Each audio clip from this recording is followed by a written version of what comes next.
My channel Noor recipes. ఈరోజు మనం ఎంతో సింపుల్ అండ్ టేస్టీ షవర్మా ఎలా తయారు చేయాలో చూద్దాం. దీనికి కావాల్సిన పదార్థాలు, నేను ఒక 1/2 కిలో బోన్లెస్ చికెన్ తీసుకొని బాగా కడిగి పక్కన పెట్టుకున్నానండి. దాంట్లో 1 టేబుల్ స్పూన్ కారం, 1/2 టేబుల్ స్పూన్ పసుపు, 1 టేబుల్ స్పూన్ అల్లం వెల్లుల్లి paste, garam masala 1 tablespoon, chicken masala 1 tablespoon, 3 table స్పూన్ల పెరుగు, 1 టేబుల్ స్పూన్ సాల్ట్ వేసుకొని బాగా కలిపి పక్కన పెట్టుకోవాలి.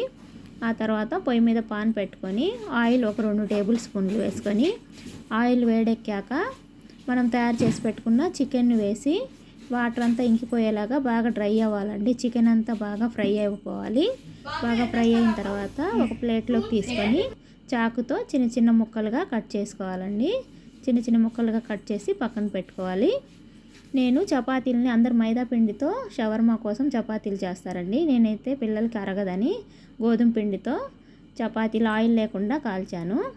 ఆయిల్ లేకుండా కాల్చి ఒక ప్లేట్లోకి తీసుకొని దానిపైన red chilli sauce 1 table spoon వేసుకొని బాగా స్ప్రెడ్ చేయాలండి. చపాతీ అంతా స్ప్రెడ్ చేసి మైనస్ని 1 టేబుల్ స్పూన్ వేసుకొని దాన్ని కూడా అలా స్ప్రెడ్ చేసుకొని మనం చిన్న చిన్న ముక్కలుగా కట్ చేసాం కదా చికెన్ని, ఆ చికెన్ని కూడా ఒక రోల్ లాగా వేసుకొని దానిపైన కాస్త చీజ్ వేసుకొని పచ్చిల్లిపాయలని సన్నగా పొడవుగా కట్ చేసుకొని పచ్చిల్లిపాయలను కూడా దానిపైన వేసుకొని రోల్ చేసుకుంటే ఎంతో సింపుల్ అండ్ టేస్టీ షవర్మా తయారవుతుందండి.